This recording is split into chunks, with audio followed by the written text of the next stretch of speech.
안녕하세요. 주간 부동산 동향 시작하겠습니다. 지난주 6월 8일부터 10일까지 월, 금 기사를 발췌해 드립니다.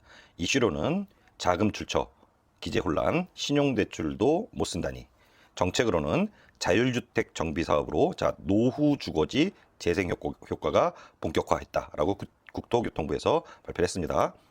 주택으로는 살아난 서울 아파트 매수 심리 10주 만에 사자가 팔자 앞서고 있다.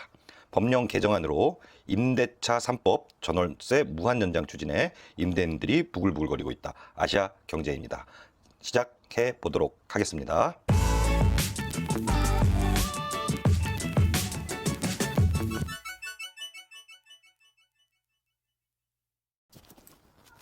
첫째 이슈 사항입니다.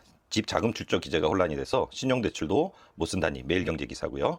LTV 한도 초과, 론투 밸류죠. 그래서 집 가치 자체입니다. 그거를 초과하는 건데 그 나머지는 이제 신용대출을 받아서 집을 살려고 해도 그것도 금지되어 있다. 어떤 상황인지 한번 보도록 하겠습니다. 9억 이상은 DSR 규제도 확대도 검토하고 있다. 그리고 부모 지원 때는 증여 차입 증빙까지 내라. 못 사는 건 아닙니다. 증빙을 많이 내야 되기 때문에 굉장히 꺼려지고 있고요. 실제 시장에서도 나가서 말씀 들어보면 집을 사려다가 이런 자금 출처 이런 것들 내라 그래서 좀 고민스러워 하시는 분들도 많습니다.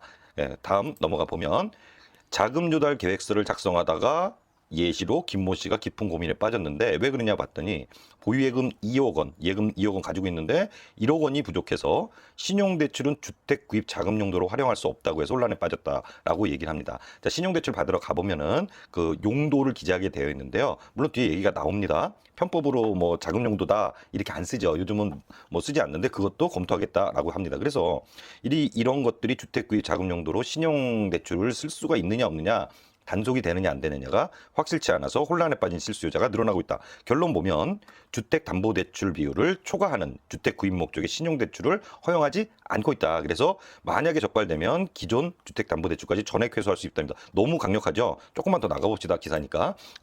그래서 실수요자들은 자금 조달 계획서 작성 시 각별한 주의가 필요하다. 신용대출이나 마이너스 통장을 활용하는데 난관이 되고 있다. 그래서 현재 서울 아파트 중위 가격은 9억 원을 돌파했는데 정말 많이 올랐습니다. LTV 40%를 적용하면 5억 4천만 원의 보유현금이 있어야 보유현금 물론 기존에 뭐 전세나 또는 기존 가지고 있었던 집이 있다 그러면 모르겠지만 5억 4천만 원의 보유현금 쉽게 있지는 않습니다.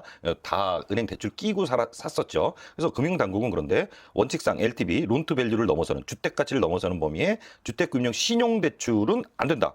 그럼 어떻게 하라는 거냐? 그래서 어쨌든 주택 구입 목적으로 신용대출을 받으면 LTV 한도에서 이를 차감하도록 되어 있다. 자, 여기 표가 아주 잘 나와 있더라고요. 쟁점 사항은 규제 내용. 자, 신용대출인데 신용대출 안 된다.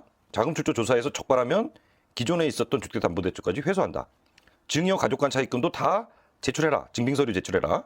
임직원 대출 회사 내에서 요거 유일하게 괜찮습니다. 사내 복지기금으로 지급할 때는 활용 가능하다.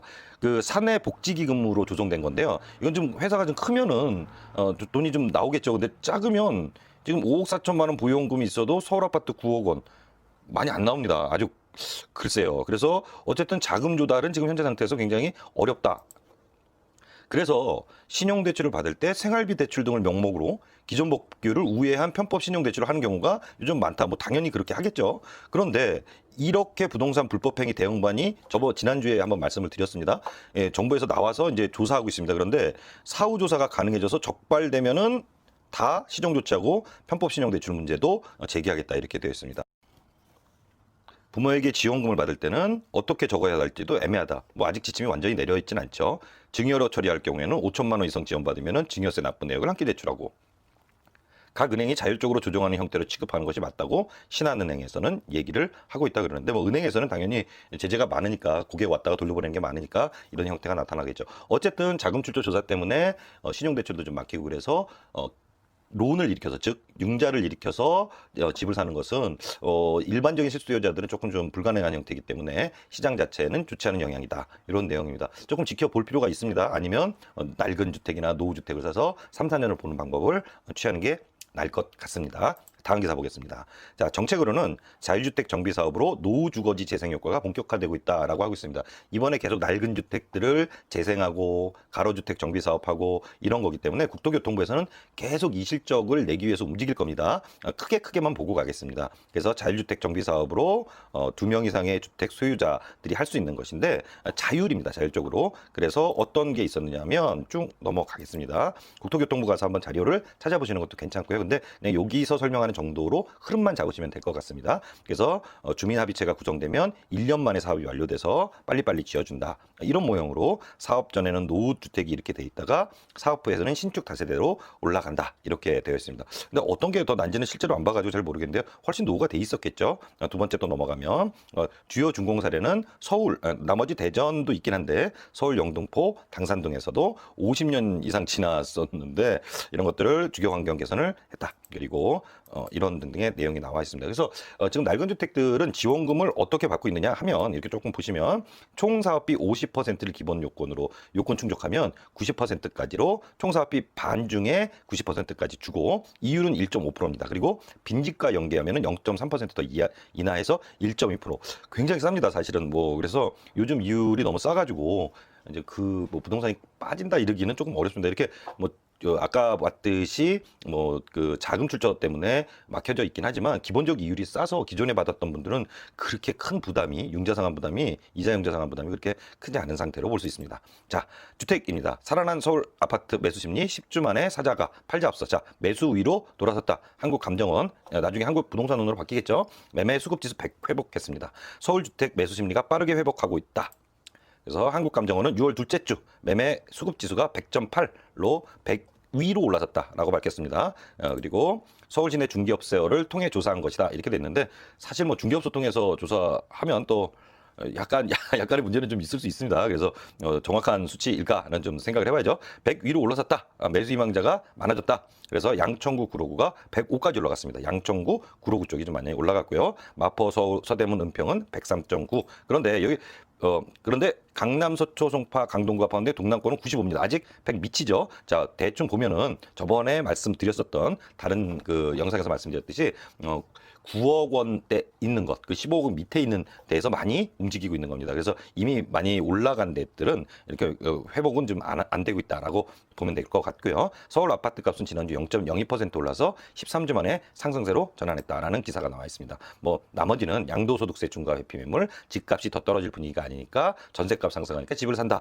영향은 있습니다만 아직까지는 좀 지켜봐야 되겠죠. 그다음에 세금과 대출 규제가 덜한 중소형 그리고 중저가는 초고가 주택과 차별하면서 인기를 끌 것이라고 얘기를 했는데 어느 정도는 맞는 얘기라고 볼 수 있습니다. 뭐 어느 정도는 아니고 전문가가 얘기하셨으니까 맞겠죠. 자, 다음 맨 마지막 내용입니다.